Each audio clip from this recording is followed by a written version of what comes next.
after the first couple of waves of free agency, there's generally a dead period before the NFL draft when free agency sort of slows down, but the Vikings certainly have a couple of needs, and they have a little bit of cap space with the top 51 now in place, and the Vikings could and should still be adding players to the talent pool. And they did just that today. On Monday, Ben Gessling, ESPN Go. The Vikings are adding another cornerback to the roster. They've agreed to terms with former Patriots corner Joejuan Williams, according to a source. Williams was a second-round pick in 2019, who made one start for New England in 2021 before missing all last season with a shoulder injury. He's a 6'3" corner who should have experience in a similar scheme to Brian Flores' defense, because right away everyone was thinking Flores guy, but so Flores took the Dolphins job in 2019, just as Joejuan Williams was becoming a Patriot. So no direct crossover, but similar concepts were left over on that defense for the Patriots. So let's talk about the new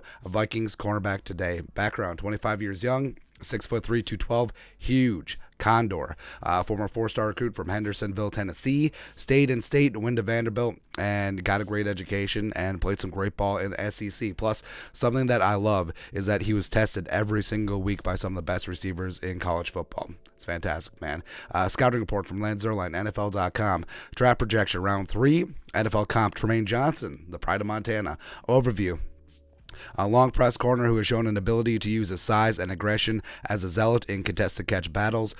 When he has his traits to build upon, the Georgia game shined a light on his press inefficiency, lack of speed, and inconsistent ball skills with his back to the quarterback. Coaching and scheme can improve or cover some of those areas, but the early results could be a bit uneven. If the technique catches up with the traits, the play demeanor and talent should make him a solid NFL starter. And Williams tested okay, 4.55 40 at his size is pretty damn solid.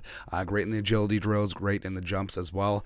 Ended up being a second-round pick at number 45 overall by the Patriots in 2019, and never really got the time of day with Belichick and New England, where he only had 552 defensive snaps over 3 seasons. Did play a lot of good special teams, but overall, like the cornerback room, they had J.C. Jackson, they had Jalen Mills, they had Jonathan Jones.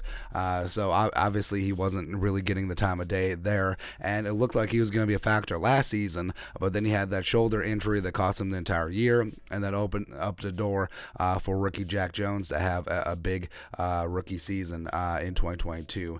And with Williams, you do get insane length and size. You do have great potential as well. Press man, corner savant. He's aggressive in tackling. A bit of a gambler at times, but just never really got himself going in New England. But, I mean, Kwesi loves taking these shots on guys that have high draft pedigrees that haven't really worked out in their original team. So, even though Harrison Phillips was extremely solid with Buffalo, bringing him in, Jalen Reagor, they traded for Ross Blacklock, former first and second round picks respectively, trying to get the most out of them.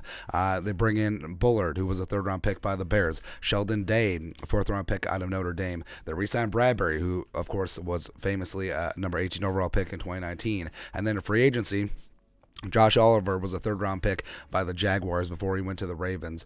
Davenport, of course, was a number 14 overall. The Saints traded up 2 first-rounders to go get him. Murphy was a top-of-the-second guy. Joejuan Williams was mid-second-round guy. Dean Lowry was a fourth-round pick. So, Kwesi, it's clear in acquisitions, does put some stock in where you were drafted. And it does make sense because you have to pass through all these filters of scouting and decision-making. And if a team deems you to be that quality after going through the entire vetting process, there should be something there. And it is a little bit of, mama, I can change him. Where, I mean, Joejuan Williams didn't get going in New England, but he certainly could get going here in Minnesota in a scheme that's going to be similar to what he ran in New England. And the cornerback room right now, so I got Murphy. Murphy's really the only guy that you're going to pencil in as a starter. Evans and Booth are up in the air, both health-wise, heading into year 2. They certainly could and should be looking to add a rookie in terms of draft picks at cornerbacks. This is a very good cornerback class, and adding Joejuan Williams doesn't deter them, or should not deter them from spending a draft pick on a corner. And also, what's interesting is that Joejuan Williams, given his size, I mean, he was 2019 Julius Brents. he was 2019 Corey Christ Jr., etc. But I think that's a very good depth signing. It's probably good. Contract details aren't out, but it's probably going to be a very cheap, maybe league minimum deal, probably in the 1 year range. But we'll see. Either way, it doesn't guarantee him a starting spot. It doesn't even guarantee him a spot on the roster, and it doesn't change how the Vikings should approach the draft. But I think Joejuan Williams is a very good depth signing at this stage of free agency and does have some potential, and maybe they'll finally get things right with the former second-round pick out of Vanderbilt. But your thoughts are thoughts of Vikings signed cornerback Joejuan Williams, former Patriots corner. Let us know your thoughts and our thoughts in the comment section below. Subscribe for daily Vikings takes. Want to support the work? Put a little something in the Venmo. But till next time, Skull Production Value.